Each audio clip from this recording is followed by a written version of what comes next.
ఓం శంకరం శంకరాచార్యం కేశవం బాదరాయణం సూత్రభాష్యకృతౌ వందే భగవంతౌ పునః పునః ఈశ్వరో గురురాత్మేతి మూర్తిభేద విభాగినే వ్యోమవద్వ్యాప్తదేహాయ దక్షిణామూర్తయే నమః.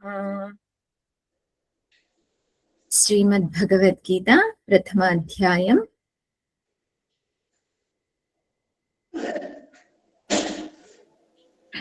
భీష్మ పితామహులు శంఖనాదాన్ని ఆరంభించారు.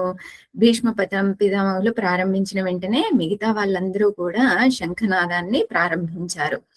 దాంతో ఏమైంది, ఆ శబ్దాలు అనేటటువంటివి ఒకేసారిగా ఏర్పడడం వలన అనేక రకాలైన శబ్దాలు, కేవలం శంఖమే కాదు, డమరు, మిగతావన్నీ ఎన్ని రకాల పరికరాలు ఉన్నాయో అవన్నీ కూడా ఒకేసారి వినిపించేటప్పటికీ ఆ శబ్దం అంతా కూడా భయంకరంగా ఏర్పడింది. అందరి హృదయాల్లోనూ కూడాను భయం అనేటటువంటిది ఏర్పడింది. అంతేకాకుండా ప్రకృతి కూడా చలిస్తుంది. ప్రకృతి కూడా చలిస్తుంది అని అంటే ఏంటి, వ్యతిరేక ఫలితం అనేటటువంటిది మనం అనుమానించవచ్చు. అంటే ఫలితం అనేటటువంటిది వ్యతిరేకంగా ఉంటుంది, అనుకూలంగా ఉండకపోవచ్చు, ప్రతికూలంగా ఉంటుంది.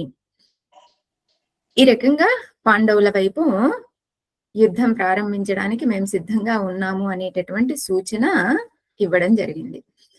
అలాగే కౌరవుల వైపు సూచన ఇచ్చినారు.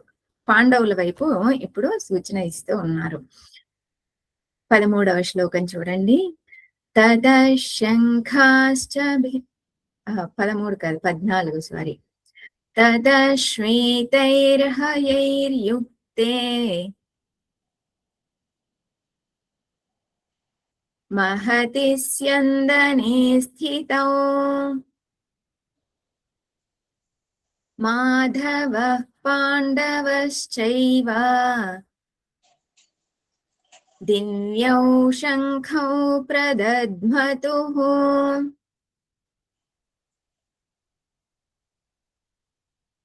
తతః ఆ తరువాత శ్వేతైః హయైః యుక్తే, శ్వేతైర్హయైర్యుక్తే, దీన్ని పలకడం కొంతమందికి చాలా కష్టంగా ఉంటుంది. శ్వేతైర్హయైర్యుక్తే, శ్వేతైః హయైః యుక్తే. శ్వేత అంటే తెల్లనైనటువంటివి, హయ అంటే గుర్రాలు, తెల్లనైనటువంటి గుర్రాలతో కూడినటువంటి స్యందనే అనగా రథం. ఆ రథం స్యందనే స్థితౌ మహతి, ఎటువంటి రథము అనంటే గొప్పనైనటువంటి రథం. మహతి స్యందనే స్థితౌ,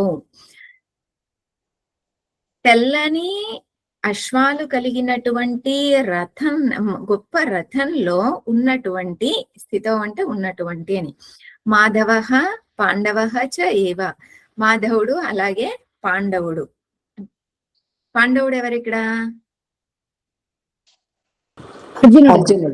అర్జునుడు. దివ్యౌ శంఖౌ ప్రదధ్మతుః, దివ్యమైనటువంటి శంఖాలని నాదం చేశారు. వీళ్ళు ఏ రకంగా నాదం చేశారు అనేటటువంటిది మనకి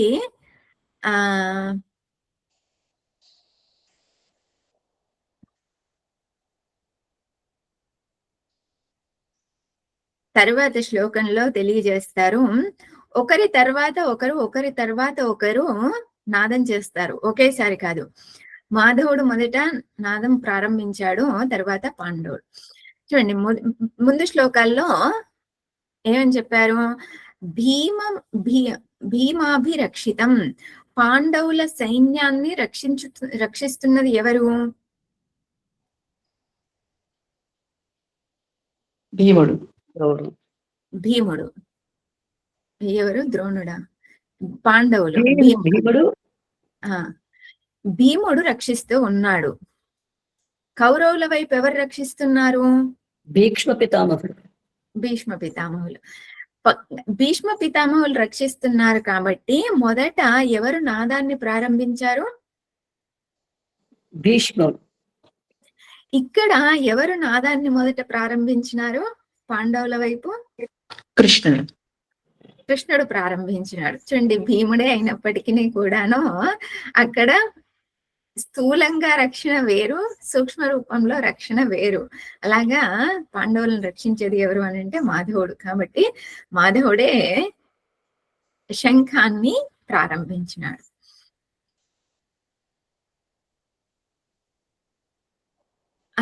వీళ్ళ యొక్క శంఖాలకు కూడా పేర్లు ఉన్నాయి.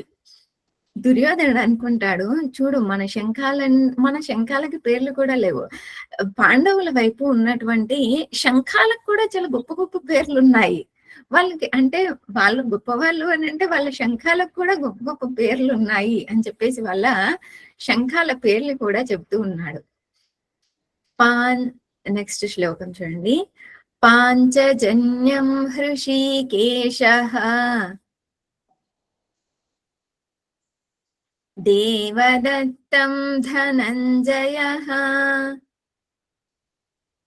పౌండ్రం దద్మౌ మహాశంఖం భీమకర్మా వృకోదరః.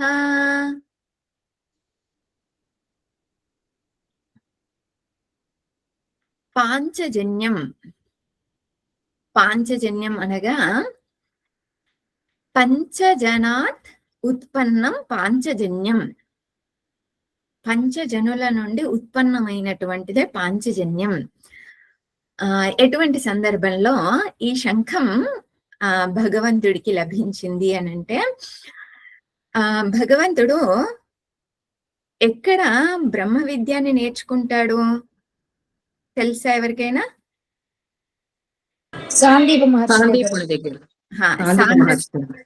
సాందీపనిలో నేర్చుకుంటాడు. సాందీపనిలో బ్రహ్మ విద్య నేర్చుకున్న తర్వాత గురువు గారికి ఏదైనా గురుదక్షిణ ఇవ్వాలి అని గురువు గారి దగ్గరికి వెళ్ళి అడుగుతారు. గురువు గారు ఏమంటారు, నీవు నాకు శిష్యుడిగా ఉండడమే నాకు ఒక గొప్ప అదృష్టం, ఇంకా గురుదక్షిణ ఏముంటుంది, అంతకు మించిన గురుదక్షిణ, కాబట్టి నాకు ఎటువంటి గురుదక్షిణ వద్దు, నీవు నాకు శిష్యుడిగా వచ్చావు, అదే నాకు అనుగ్రహం అని గురువు గారు చెప్తారు. అయినా కూడా భగవంతుడు వదిలిపెట్టకుండా, లేదు నేను ఏదో ఒకటి ఇవ్వాలనుకుంటున్నాను, మీకు ఏం కావాలో చెప్పండి, ఏం కావాలో చెప్పండి అని అంటే, సరే అని గురువు గారు ఏమంటారు, గురుపత్ని ఉన్నారు లోపల, గురుపత్నిని వెళ్ళి అడుగు, ఏమైనా కావాలేమో అని అంటారు. గురుపత్ని దగ్గరికి వెళ్ళి అడిగితే గురుపత్ని ఏమంటారు అని అంటే, నాకు తెలుసు నీవు ఏదైనా సాధించగలవు, నీవు పరమాత్ముడివి, ఏం కావాలన్నా కూడా చేయగలవు, నా కుమారుడు యవ్వనంలో ఉండగానే మరణించాడు, కాబట్టి నా కుమారుణ్ణి తీసుకురా, ఎక్కడున్నా సరే నా కుమారుణ్ణి తీసుకురా అని అడుగుతుంది గురుపత్ని.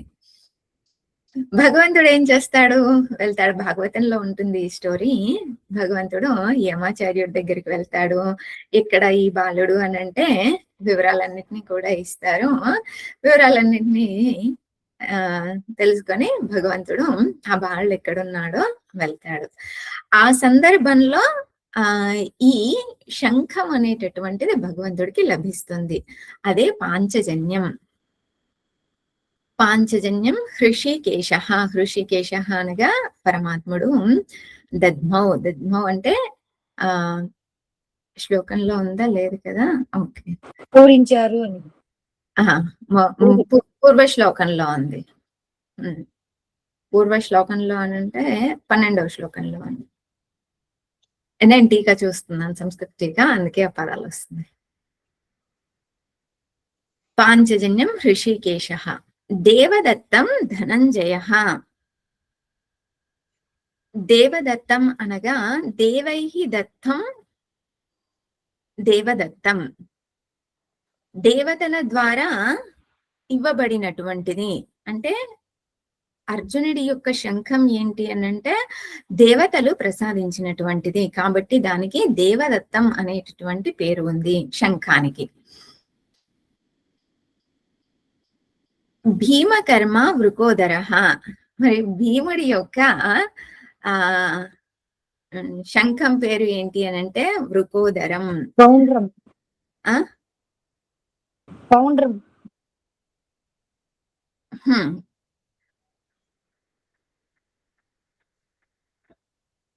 పౌండ్రం అనేటటువంటిది శంఖం పేరు. అలాగే వృకోదరుడు అనంటే భీముడిని వృకోదరుడు అనన్నారు. భీముడిని వృకోదరుడు అని ఎందుకన్నారు అనంటే భీముడి యొక్క భీముడు ఏం చేశాడు అనంటే దుశ్శాసనుడి యొక్క రక్తాన్ని తాగుతాడు.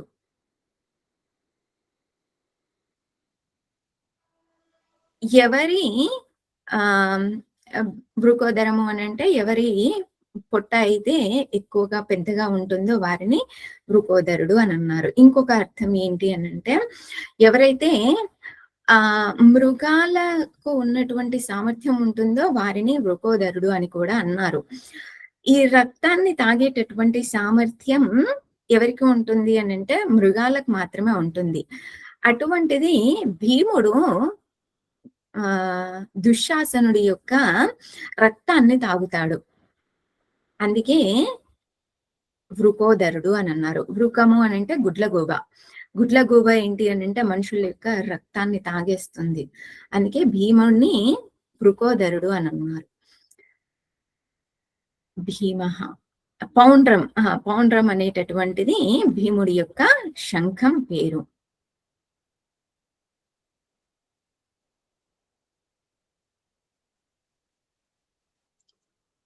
ఓకే. తర్వాత శ్లోకం రేపు చూద్దాం. ఓం పూర్ణమదః పూర్ణమిదం పూర్ణాత్ పూర్ణముదచ్యతే పూర్ణస్య పూర్ణమాదాయ పూర్ణమేవావశిష్యతే. ఓం శాంతిః శాంతిః శాంతిః. హరిః ఓం శ్రీ గురుభ్యో నమః. హరిః ఓం.